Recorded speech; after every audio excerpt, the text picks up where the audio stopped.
Space was silent, cold, endless. For billions of years, the black ocean of the cosmos had whispered nothing to Earth until one night, everything changed. At 02:14 a.m. Eastern Time, deep under the deserts of New Mexico, a cluster of screens flickered inside NASA's Deep Space Listening Array. Technician Mark Latham rubbed his tired eyes. He thought the system had glitched again. The signal meters jumped off the scale. Strange static, irregular, pulsing like a heartbeat. "Hey, control?" Mark called out. "You seeing this?" A senior operator turned from his console. Probably interference, but it wasn't. The static turned into a repeating tone. Then came a voice, not human. It was rough, layered, like multiple mouths speaking at once. And though no translator could decode it, one word came through clearly over and over. "Run." The sound echoed through the speakers. The word repeated until it became unbearable. Then silence. The technicians just stared at one another, hearts pounding. Within 20 minutes, NASA's top scientists were on site. Then NORAD, then the Pentagon. The president was woken at 3:04 a.m. The signal wasn't random. It was coming from somewhere close. Very close. From behind the moon.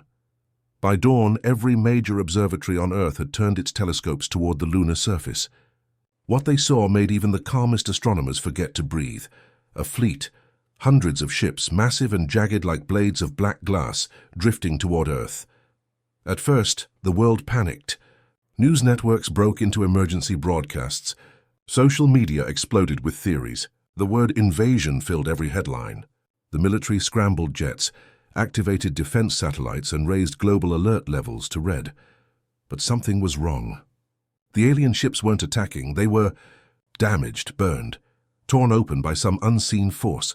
One of the ships sent a narrow beam transmission toward Earth. The voice returned. Broken, weak, humans of soul. "We mean no harm. We seek refuge, refuge." The translation AI struggled to make sense of the words. But then, clearer now, the signal continued. "We are the Varun. Once we ruled 300 star systems. Now we flee. Please, help us. The Terran-level predator is free." The command room went silent. "Terran-level predator," one of the scientists whispered. General Huxley leaned forward. "Terran means Earth, right?" Dr. Lin, NASA's xenolinguist, frowned. "Yes, in ancient galactic terms, Terran refers to our system. But we're the Terrans. Are they saying they're running from us?" The general laughed once, but no one else did. At 07:12 a.m., the United Nations called an emergency session. Every nation was watching the same live feed, a blurry image of the alien fleet, orbiting just beyond the moon. The ships were massive, triangular, with glowing spines of energy. Some were shattered in half. Debris trailed behind them like ghosts. Then one ship powered up. A blue light flashed from its hull, and a holographic form appeared above Earth's orbit.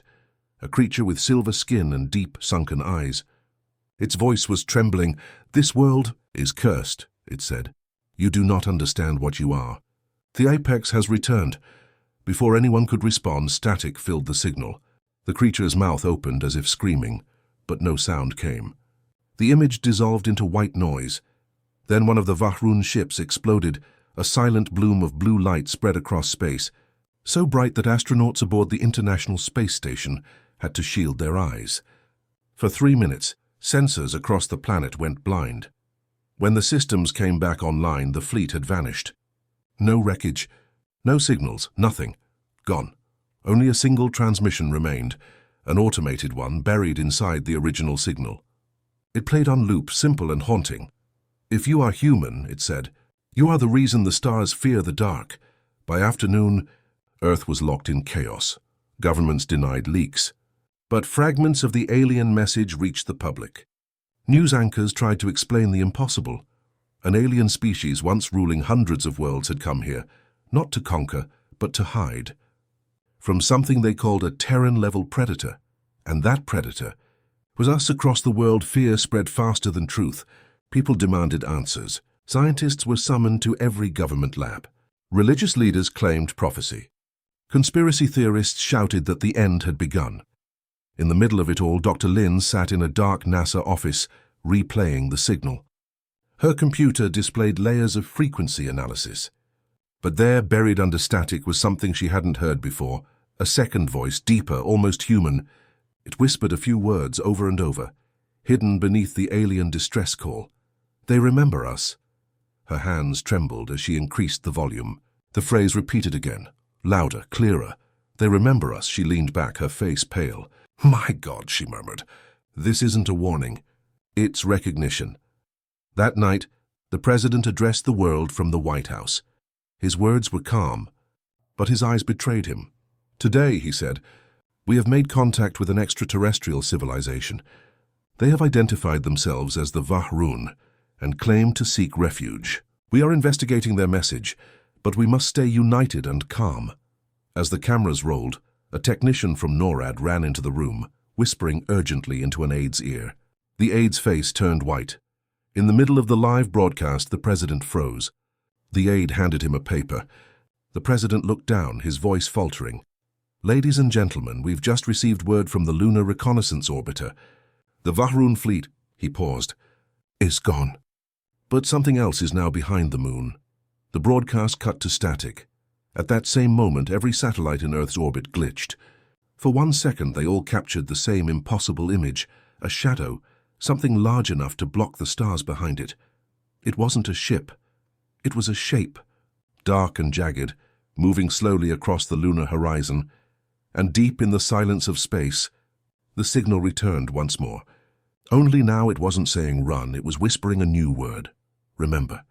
Then the feed went dead light years away from Earth. In the glittering center of the galaxy, a planet of glass and gold floated in eternal twilight. This was Vor Prime, home to the Galactic Council of Worlds, a gathering of the most advanced and ancient civilizations known to exist. From orbit, the planet looked peaceful. But inside the council chambers, panic was spreading like fire. Hundreds of alien delegates filled the Great Hall, a structure the size of a small moon. Voices clashed in 1,000 languages. Screens hovered in the air, replaying the last known footage of the Vahroon fleet before it vanished near Earth. The image of the explosion hung over them, a brilliant, expanding light, followed by static. At the center of the chamber stood High Chancellor Tiroth, his 4 golden eyes glowing with fury. 300 ships, he hissed. 300? And not one returned. A voice from the shadows replied, calm but heavy. Perhaps they met what they were running from. The crowd turned. It was Dr. Kiral, the council's oldest scientist, his long silver tendrils swaying as he walked. The Vahroon sent their final message through the Sol system. They mentioned a predator, a Terran-level species. The meaning is unmistakable. Another counselor, a reptilian creature named Skrath, slammed a clawed hand on the table. You can't be serious. The Terran world was abandoned. That system was supposed to be sealed. Kiral's voice was low. Supposed to be. A dark silence spread through the chamber. Every member of the council knew the story. The Forbidden One. Millennia ago, before most of their empires even existed, the first galactic explorers had visited a blue planet orbiting a yellow star. It was called Terra or Earth. Back then it was wild, dangerous, unpredictable. The project to cultivate life there and to guide it was abandoned after one simple truth became clear. Everything on that planet fought to survive. Predators and prey. War and fire, evolution that punished the weak and rewarded the relentless. The galaxy had moved on. The experiment was forgotten. But somehow the planet had thrived without them. Now, that world had sent a signal back into the stars. Chancellor Tiroth turned to a holographic display, a rotating image of Earth. Bright and blue, surrounded by a growing web of satellites. Primitive, he muttered. Yet dangerous. Kiral stepped forward, his tone serious. Primitive is the wrong word, Chancellor. They survived nuclear winters, viral plagues, climate collapse. They've turned their own disasters into training. Murmurs filled the chamber. An avian delegate clicked its beak. You're saying they're hostile? I'm saying, Kiral replied, they are adaptive. No species that survives extinction over and over stays peaceful for long. At the edge of the room, one figure stood apart, Commander Zevtal of the Varin Dominion. Tall, armored, his skin a deep obsidian blue. He had fought in dozens of wars. None of them had scared him. Until now. He studied the hologram of Earth, then looked up at the council. You're all arguing about ghosts, he said. We don't even know what happened near Sol. Maybe the Vahroon destroyed themselves. Or, Keiral replied, maybe something destroyed them. The room went quiet. Zevtal's sharp eyes narrowed. Then I'll find out. Toroth turned to him. You would go there? To the Terran system. Zevtal smiled grimly. Someone must. If these humans are what you fear they are, better to face them now than later. The Chancellor hesitated, then nodded. Very well. Commander Zevtal, you will lead a reconnaissance fleet to the Sol system. Your mission, observe and report. If necessary, to neutralize the threat. The commander bowed slightly. As you command. Hours later, deep in orbit above Vor Prime, Zevtal's fleet prepared to depart. Inside his command ship, the Ravenlight, he stood before a window, watching the stars. His second-in-command, Lieutenant Oren, approached. Sir, with respect, are you sure about this? The Terran system is off-limits for a reason. Zevtal didn't answer immediately. His eyes stayed fixed on the darkness beyond the glass. When I was young, he said softly, my father told me the universe was safe because we understood it. But every empire falls when it starts believing that. He turned, his voice colder. I want to see what hides in the dark. The fleet engines roared to life. One by one the ships entered the void, vanishing into faster-than-light travel. Their destination? Sol system. Back in the council chamber, Dr. Keiral stood alone, staring at the empty seat of the Vahroon representative, the one who would never return. He opened an ancient digital file, its label glowing faintly, Project Apex Terran Genetic Log. His eyes moved across the data, descriptions of DNA experiments, combat simulations, behavioral analysis. Words from another age. He paused at one line that made his skin crawl. Subject species displays uncontrollable aggression under stress. Neural pathways reinforce survival instinct over empathy. Recommend termination of experiment before planetary scale escalation. Keiral's fingers trembled. He scrolled further down to a final note, written by one of the original observers before the project was shut down. If left alone, this species will dominate its world within 10,000 years. If it ever leaves its world, the stars will burn. He closed the file. Outside, lightning rolled across the artificial skies of Vor Prime. Meanwhile, far across the galaxy, Zevtal's fleet burst out of hyperspace. The blue marble of Earth shimmered in the distance, surrounded by its thin ring of satellites and stations. Report, Zevtal ordered. Minimal defense platforms, Oren said. Primitive by our standards. Yet their radar just locked onto us. All of them, Zevtal frowned. Already? He watched as hundreds of human defense systems came online. Missiles, drones, satellites turning toward his fleet. They see us, Oren said quietly. Zevtal didn't answer. His gaze fixed on Earth. There was something in that silent planet that made him uneasy. He leaned closer to the window and whispered to himself, What are you, Terrans? In the Council's Grand Hall, alarms suddenly echoed through the holographic network. A new signal appeared, faint but clear, originating from Sol Keiral's screen, blinked with a single incoming message.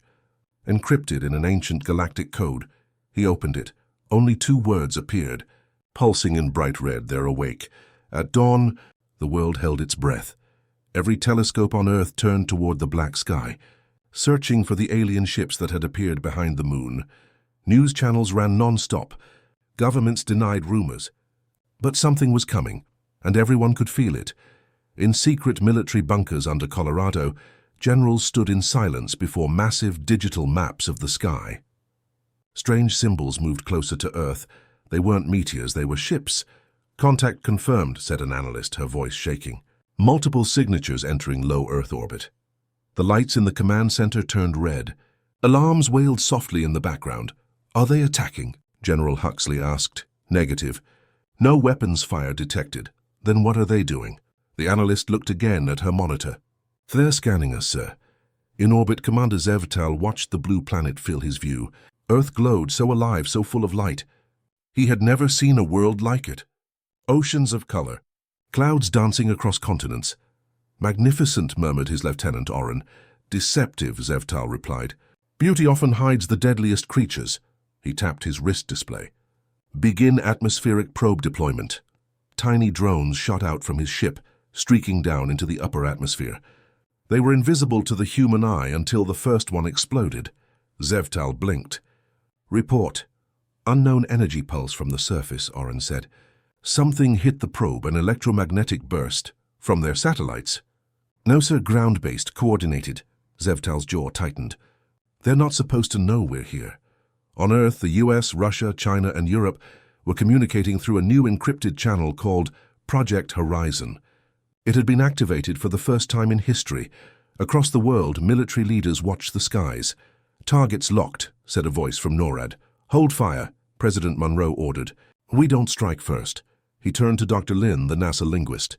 Can we contact them? She nodded nervously. We're trying.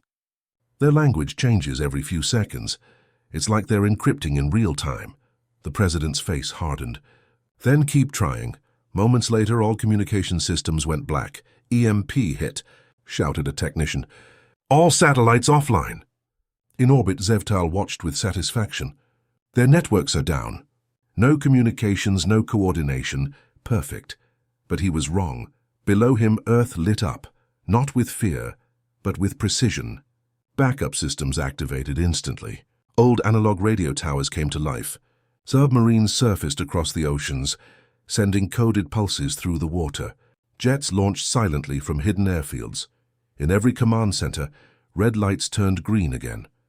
The general smiled grimly. EMP-resistant backups online. They tried to blind us, but we trained for this. President Monroe turned toward the main screen. Send them a message. What should it say, sir? He looked up. His voice was steady. Tell them you should have stayed away. Zevtal's fleet detected the transmission. His translator struggled with the simple sentence. You should have stayed away, Oren repeated softly. A threat? Maybe a warning, Zevtal said. Either way. They're not panicking, he frowned. In every first contact mission he'd studied, primitive species reacted with fear or surrender. But Earth wasn't afraid. Commander, Oren said, human military satellites are tracking our formation. Then let them, Zevtal said. Let's see what their courage is worth, he gave the order. Deploy the drones. Thousands of black metal spheres shot from the alien ships, spreading across the upper atmosphere. Their purpose, total planetary surveillance. Within seconds, the drones began sending data. Weather, terrain, population, heat maps. Then one by one, the drones vanished. Signal loss. Oren shouted, How many? All of them. The commander's eyes narrowed. Impossible. Outside the viewport, faint streaks of light zipped through the darkness. Human fighter jets, armed with high-velocity electromagnetic cannons. Built to hunt stealth targets, Earth's counterattack had begun. In Colorado, cheers erupted in the bunker. Direct hits. We're taking down their recon drones. Keep it up, General Huxley barked. Aim for their relay lines. The room vibrated as new data poured in. The alien fleet was moving fast. They're regrouping, an officer said. Possibly preparing for a strike. President Monroe's voice came through the intercom. General, the world is watching. No escalation unless they fire first. Yes, sir. But if they do, then we show them what humanity learned from surviving itself. In orbit, Zevtal stared at the tactical map. Their countermeasures are impressive. Oren's hands trembled over the controls. They're primitive, but they think like us. Exactly. Zevtal stepped closer to the screen. They adapt instantly. They fight back without fear. Every tactic we use, they learn from it. A long pause. The commander exhaled slowly. They're Terrans? Oren looked confused. You mean? Yes, Zevtal said softly. They are the predators the Vahroon warned us about. Suddenly, one of the alien ships in the lower orbit began to spin out of control. What happened? Zevtal shouted. Surface attack, nuclear-level heat spike from the Pacific. A massive plume of fire rose from Earth's ocean. The shock wave tore through the ship's hull. It disintegrated, scattering fragments across the sky. Retrieve survivors. Zevtal ordered. Negative. The debris is burning up in their atmosphere. Zevtal slammed a fist into the console. This isn't war. This is a trap. For the next 6 hours, a silent battle raged across the upper atmosphere. Earth's missiles, drones, and stealth craft moved with terrifying precision. Human pilots coordinated without centralized AI, relying on instinct, intuition, and years of fighting their own kind. By the time dawn broke over Asia, 2 alien cruisers were gone, one crippled, And Zevtal's fleet was in retreat. The humans hadn't even left orbit. In the command ship, smoke filled the air. Zevtal's crew worked in silence, their faces pale. Oren spoke quietly. "Commander." "What now?" Zevtal stared out the window. Below him the earth rotated slowly, beautiful and merciless. He spoke softly. The council chamber on Vor Prime was darker than usual. The golden walls that once shimmered with light now flickered with the cold blue glow of emergency reports. The air was tense. The only sound came from the hum of holograms and the whisper of trembling voices. The Vahroon fleet was gone. And now Commander Zevtal's transmission had arrived. High Chancellor Tiroth stood before the council, his four eyes unblinking as the hologram replayed Zevtal's final words. "Tell them we made contact." "And tell them." "The Terrans are awake." The room fell silent. For a long moment no one spoke. Then Dr. Kiral, the council's senior scientist, stepped forward. His face was pale, his tendrils trembling. "He confirmed the impossible," he said. "The Terrans, humans, survived. Not just survived. They've adapted." Murmurs erupted across the hall. A reptilian delegate slammed his claw on the table. "How can primitives defeat a Varin strike fleet? They had no warp technology, no plasma weapons, nothing." Kiral looked down. "They have something far worse." He activated the central holo display. Images of Earth appeared. Mountains, oceans, deserts, glowing cities. These creatures were not meant to endure this world, he said. Their planet was chaos, unstable climate, constant tectonic shifts, endless predators. Even their own species turned against itself. Yet somehow through violence and pain they evolved. The hologram changed again. Wars. Mushroom clouds. Soldiers walking through fire. Human flags on the moon. Their history, Kiral continued, is written in blood. And yet, they learn. Each war makes them stronger, smarter. Even extinction events only sharpen their instincts. He paused, we bred something that does not die easily. The Chancellor's voice cut through the noise. We bred them? Kiral hesitated. Then he turned toward the chamber. Yes, Chancellor. A long time ago, before this council existed. He raised a trembling hand and the lights dimmed. A secret file appeared in the air, ancient and glowing with red warnings. Its title read, Project Apex Terran Genetic Log, Classified Level Omega. The room gasped. No one dared speak. Even Tiroth's face went pale. Kiral began to read. The first explorers found a promising biosphere. They sought to create soldiers, creatures who could endure pain, survive impossible odds, and adapt faster than any known species. The project failed. The subjects were uncontrollable. They killed their creators, he paused, breathing heavily. So the planet was abandoned. We left it to die. The council chamber filled with horrified whispers. And now, Kiral said quietly, they have risen again. The failed experiment has reached the stars. Tiroth pounded the table. You're saying we made them? That this human race is our mistake? Kiral nodded slowly. They were never supposed to exist this long.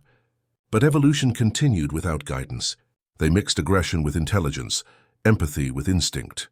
And now they are something the galaxy has never seen before. He turned to a new hologram, footage from Zevtal's mission. The battle in Earth's orbit, human jets striking alien drones, missiles tearing through space. Do you see this? Kiral said. They should not be able to coordinate like this. But they do, without central command, without telepathy, without hive links. Each human acts alone, yet together. They are chaos given purpose, a nervous delegate muttered. That's impossible. Kiral looked him straight in the eye. No, it's evolution perfected. At the edge of the room, a younger counselor, a crystalline being named Mathir, spoke up softly. Perhaps we should open communication with them. Offer peace before fear turns to war. Tiroth turned sharply. Peace? With predators who tore through our fleets? Mathir's glassy body glowed faintly. Predators survive, but they also protect their own. Perhaps if we— Enough, Tiroth shouted. His voice echoed across the chamber. We cannot risk it. If they remember who made them, if they learn what we did, they will not stop until we are extinct. He turned toward Kiral. We need options. Now. The scientist hesitated, then sighed. There is one protocol. But it was never meant to be used again. Taroth narrowed his eyes. "Speak!" Keral's voice dropped to a whisper. "Operation Black Sun. It was designed to sterilize entire biospheres, remove all organic life." The room went cold. Even the machines seemed to fall silent. "Activate it," Taroth said. Keral looked horrified. "That would destroy an entire planet." "Then so be it," the Chancellor snapped. "If humanity lives, the galaxy dies." Far across the stars, on board the damaged Ravenlight, Zevtal floated in silence, watching Earth spin below. Orin approached quietly. "Sir, we've intercepted one of their broadcasts. Play it." The screen lit up with human news footage, crowds cheering in the streets, world leaders speaking together for the first time in centuries. The people of Earth were celebrating unity. Zevtal stared, confused. "They fought us. And now they celebrate?" "They think they won," Orin said softly. "No." Zevtal shook his head. "They're preparing. This is how predators behave when they smell fear." He stood, eyes burning with both awe and dread. "Send a message to the Council. Tell them not to attack." Orin hesitated. "Sir, listen to me," Zevtal said. "They don't want war. But if we force one, they'll fight it until the stars burn out." Back on Vorprime, Keral sat alone in his lab long after the council session ended. The file for Project Apex still glowed faintly in front of him. He scrolled to the last line of the final report. It was written by a scientist long dead, perhaps one of the first to study early humans. "Their strength is not in muscle nor mind, but in will. They adapt because they must. They fight because they can. Should they ever leave their home world, nothing will ever cage them again." Keral closed his eyes. "And now," he whispered, "they have left home." He looked out his window. Beyond the glass horizon, a fleet of ships was forming. Operation Black Sun's first wave. Taroth's voice echoed through the intercom. "Prepare the fleet. We burn terror before it spreads." Keral's heart sank. "You fools," he muttered. "You still think they're prey." But deep in the void between stars, something stirred. A human probe, long abandoned, forgotten, woke from sleep as the alien fleet passed. Its signal blinked once, then twice, as it detected the same energy signatures. Then it transmitted one short message back to Earth. "They're coming." The world had changed overnight, from the frozen tundras of Siberia to the deserts of Arizona. Every radar screen on Earth glowed with movement. Thousands of unknown signatures appeared near the edge of the solar system, alien fleets closing in fast. At UN Command Center Geneva, tension filled the air. The massive war table glowed red, showing an ocean of incoming threats. The hum of computers, the click of boots, and the sharp tone of alerts created a rhythm of dread. General Sarah Imani, commander of the newly formed Global Defense Network, stared at the projection. "They're coming from 6 different vectors," she said. "It's not an invasion. It's extermination." Her deputy, Colonel Alex Rourke, clenched his fists. "Then we make them regret it." Sarah didn't answer right away. She was staring at one transmission replaying on loop. The final words of Commander Zevtal: "Do not provoke them. You will not win." But the Council hadn't listened. And now Earth would have to. 3 days before the alien fleet reached orbit, the entire planet went into lockdown. Satellites blinked out one by one. Global internet turned to static. The moon shimmered with strange lights, alien energy fields taking shape. At a base in Nevada, a team of engineers worked on a secret project codenamed Horizon Veil. It wasn't a weapon, it was a mirror, a system designed to bounce radar signals, distort light, and make Earth appear empty. The plan was desperate, to make the planet invisible to alien targeting. "Will it work?" Rourke asked, sweat on his brow. The lead engineer, Dr. Lin Zhao, didn't look up. "It'll work for maybe 10 minutes, she said. "Then they'll adapt." 10 minutes is all we need, Sarah replied. "Enough time to strike back." The alien fleet arrived without warning. Thousands of ships blotted out the stars. Their hulls were black and jagged, glowing with blue energy veins. At the center of it all, the Varun flagship, the Obsidian Crown, led the formation. High Chancellor Taroth stood on the bridge, hands clasped behind his back. "Activate Black Sun," he commanded. A massive weapon began to form, an orb of burning plasma large enough to consume a continent. But before it could fire, the fleet sensors went dark. "What is this?" barked a Varun officer. "Our scans are blind." Earth had vanished. The planet below flickered like a shadow. No energy, no heat, no movement. Impossible, Taroth muttered. They can't hide an entire world. Then the holograms glitched again, flickering with static. And from the darkness of the upper atmosphere, something rose. Human ships. Not massive war cruisers like the Vahrun, but fast, sharp, furious, modified shuttles, fighter jets strapped with salvaged alien tech. Target lock, shouted a Vahrun officer. Too late, someone whispered. The first human salvo hit like thunder. Missiles tore through the alien ranks, leaving trails of fire and shattered metal. From the chaos, Sarah's voice echoed through comms. This is for every world you burned. Humanity fights back today. Back on Earth, in a hidden bunker under Mount Weather, Dr. Elias Monroe monitored the battle. He was an astrophysicist once, not a soldier.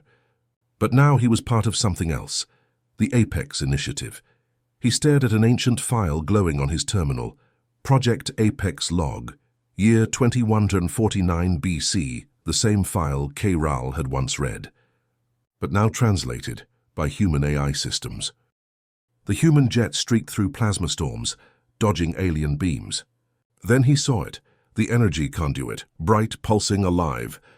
He aimed. For Terra. The missile struck. The ring exploded, sending a shockwave through the entire fleet.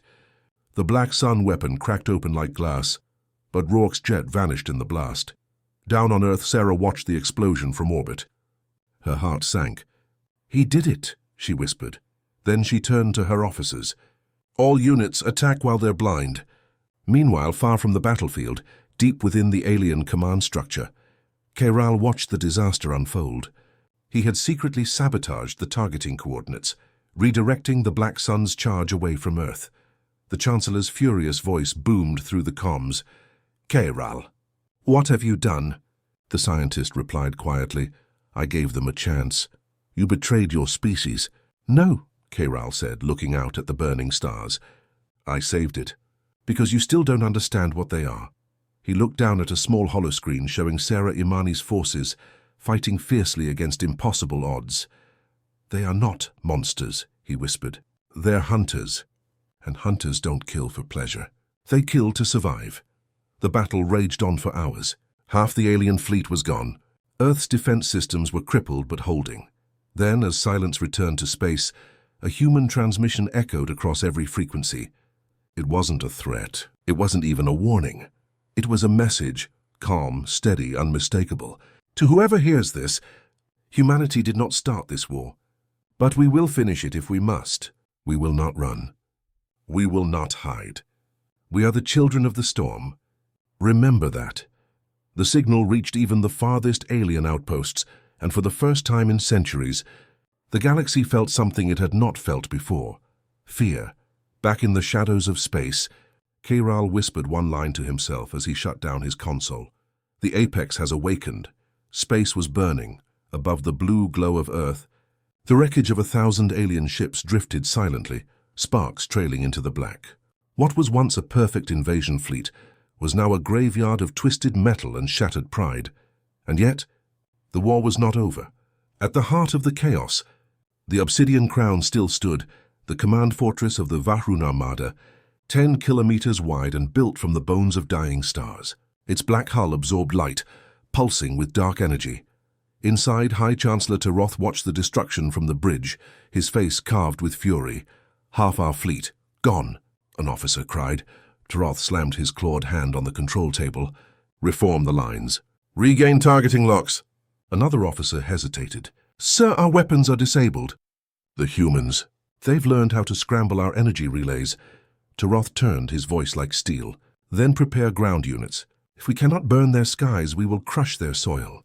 He paused. "And bring me K'Ral. He has much to answer for." Far below on Earth, General Sarah Imani stood in the command bunker, her uniform stained with soot. The war room shook from distant impacts, but she stood tall, her voice calm and precise. "How many ships do we have left?" A tech officer answered, 46 operational, ma'am." "Half are damaged, but they're still flying. Then we're not done." The officers looked at her, exhausted, broken, yet waiting for hope. She looked up at the display. One massive red icon remained. "The Obsidian Crown, that's our target," Sarah said. We end this war by taking down their flagship. Colonel Rourke was gone. Thousands were dead, but their sacrifice had bought humanity time to strike back. Hours later, the skies above Earth burned once again. Human ships, patched together with alien metal and fire, rose through the stratosphere. Their engines screamed, trailing white lines across the darkness.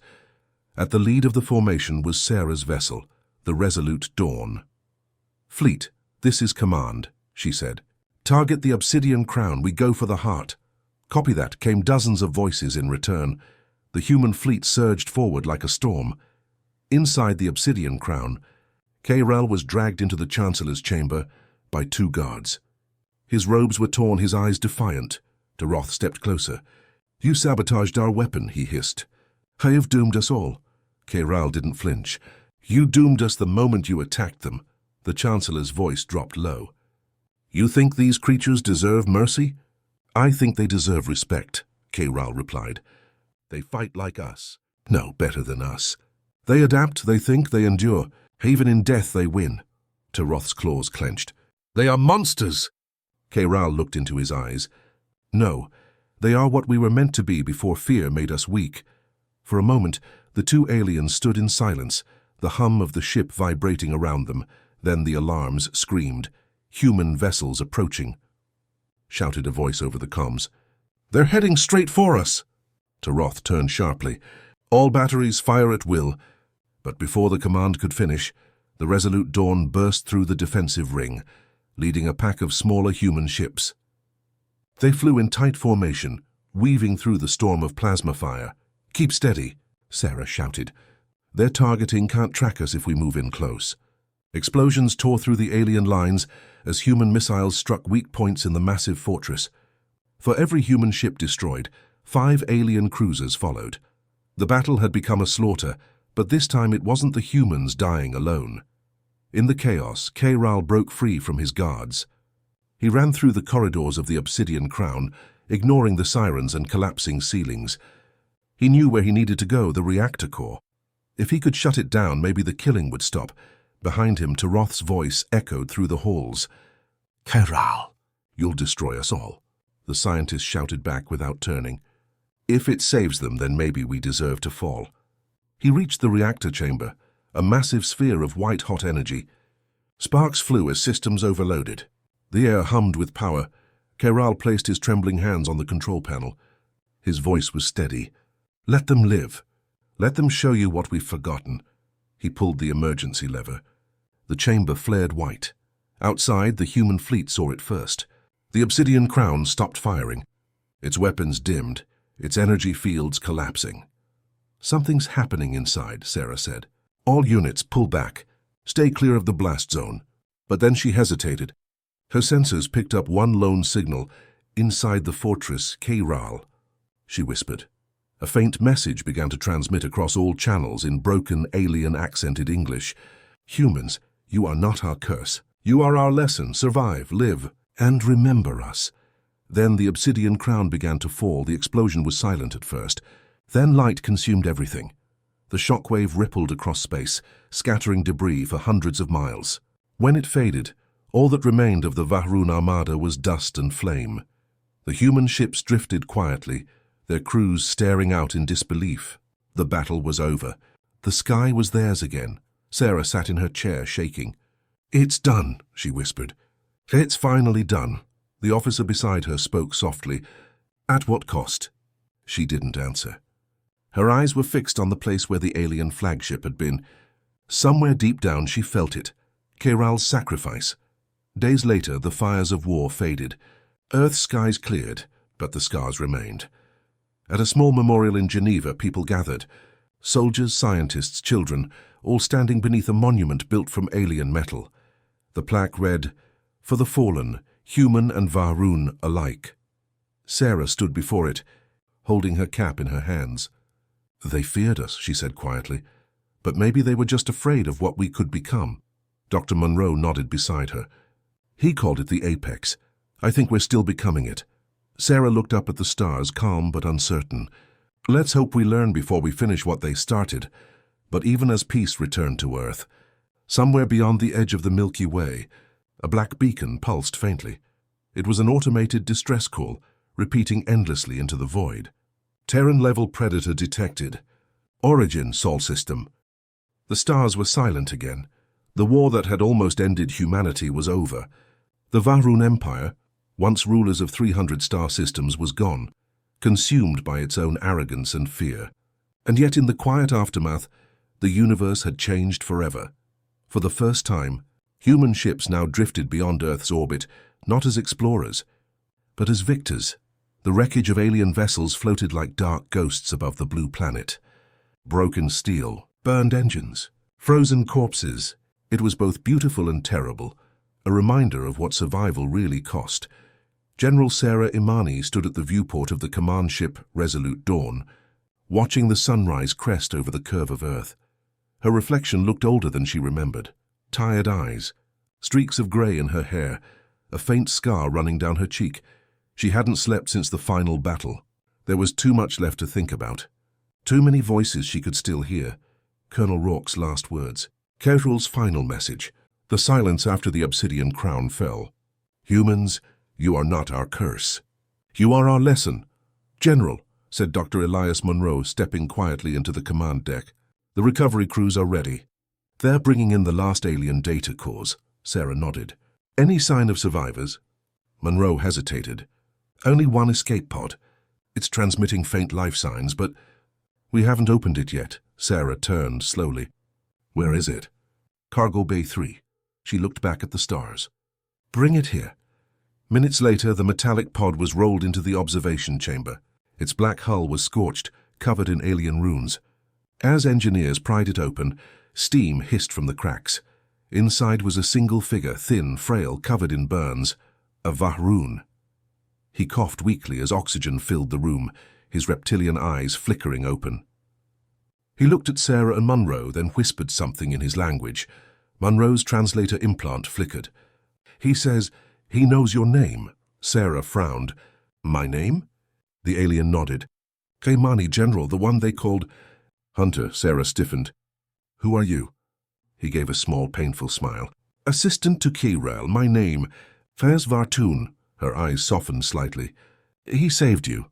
The alien nodded slowly. He told me to live, to find you. Monroe leaned forward. Why? Vartun looked at them with sorrow. Because it is not over. Silence fell over the room. Sarah crossed her arms. What do you mean it's not over? Vartun coughed, his scales trembling. The Vahroon were not alone. The Council feared humans for a reason, because they were not the only ones who made you. Dr. Monroe's expression froze. There were others? The alien nodded. Yes, the architects. The first race, older than the stars you see now. They built us and you. We were their servants. You were their weapon. Sarah's heart pounded. Where are they now? Vartun closed his eyes. Gone, but their machines remain, sleeping, waiting for the signal, Monroe whispered. The signal. Sarah turned to him. What signal? Monroe pulled up his datapad and played the transmission that started everything months ago. The alien distress beacon that had reached Earth. The one that only repeated a single word. Run! The room went cold. Vartun nodded slowly. It was never meant for us. It was meant for you. Hours later, Sarah sat alone in her quarters. The lights were dim, the Earth glowing faintly below. She opened her personal logs. This is General Sarah Imani, she said quietly. Final entry for Operation Dawnfall. The war is over, but we've learned something tonight. We thought we were fighting to survive, but maybe we were being tested. She paused, staring at her reflection. What kind of God builds something like us? She whispered. And what kind of God runs from its own creation? Her console beeped. A transmission request. Dr. Monroe's voice came through. Tense and urgent. General, you need to see this now. In the main command center, dozens of officers surrounded the holotable. On the screen was deep space footage from the lunar relay station, one of the few satellites still functioning. Something massive was moving through the void, not ships, constructs. Enormous rings, thousands of kilometers wide, slowly rotating, glowing with blue fire. They came online an hour ago, Monroe said, near the edge of the Orion sector. Energy readings are off the charts. Sarah's jaw tightened. How many? 17. And counting. Vartoon's voice came from behind them, weak but clear. They are not ships. They are gates. The architects are awakening. Sarah stared at the data, her chest heavy with dread. And they're coming here? Yes, the alien said, to see what became of their creation. For a moment, no one spoke. Then Sarah straightened, her voice hardening. Prepare Earth Defense Command. Recall all fleet units. I want every satellite and drone powered up. We're not waiting to be studied again. Monroe frowned. You're planning to fight them? She looked at him. We don't know if they're hostile. But if they are, we'll do what humans always do. Monroe gave a tired smile. Adapt, Sarah nodded. Exactly. Days passed. Across the world, nations worked together in ways never seen before. Former enemies built ships side by side. Engineers combined human and alien technology to forge new weapons. The people called it Project Apex, a name born from the very files that once defined humanity's creation. From orbit, massive shipyards glowed above Earth, assembling new war cruisers. From the ground, missile silos rose like steel forests, and at the center of it all stood Sarah Imani, watching as humankind prepared not for extinction, but for ascension. In the deep void, the architect rings pulsed brighter. One of them opened, a rift in space swirling like liquid glass, and through it came a shape no one had ever seen. It was not a ship. It was a world encased in light, moving like a living thing. Sensors screamed. Energy readings broke every scale. Vartoon whispered, trembling, "They are here." Sarah stood on the bridge of Resolute Dawn, her voice calm and unshaken. "Transmit on all frequencies," she said. Her communications officer nodded. "What should I say, ma'am?" She took a breath, her gaze fixed on the glowing world emerging from the rift. "Say this: we are the children of Earth, the Terrans, the ones you made." The officer waited, and Sarah smiled faintly. "And tell them, we don't run anymore." For a long moment, there was no reply. Then the architect world sent a signal, a deep, rhythmic pulse that echoed across every channel, every frequency, every corner of space. It wasn't a threat. It wasn't words. It was a heartbeat. Humanity's computers translated it, and one phrase appeared on every screen. "The Apex has awakened." Dr. Monroe whispered, "It's not an attack." Sarah watched the light grow brighter. "No," she said softly. "It's a call." As the rift widened, hundreds of new signals appeared across the galaxy. Stars flickered. Ancient machines reactivated. The universe itself seemed to be waking up, and at the heart of it all, humanity stood, no longer small, no longer prey. They had become what the architects never expected. Not weapons, not experiments, but something greater, something alive. Sarah turned to her crew. "Set course for the nearest gate. Let's meet our makers," the engines roared to life. The Resolute Dawn rose from Earth's orbit, followed by hundreds of human ships. For the first time in galactic history, humanity wasn't running toward safety. They were moving toward destiny, toward the unknown, toward the truth. As the fleet vanished into the rift, the message from Earth echoed one last time across the stars. "To all who hear this, humanity has risen. We are the Apex, and we are coming home."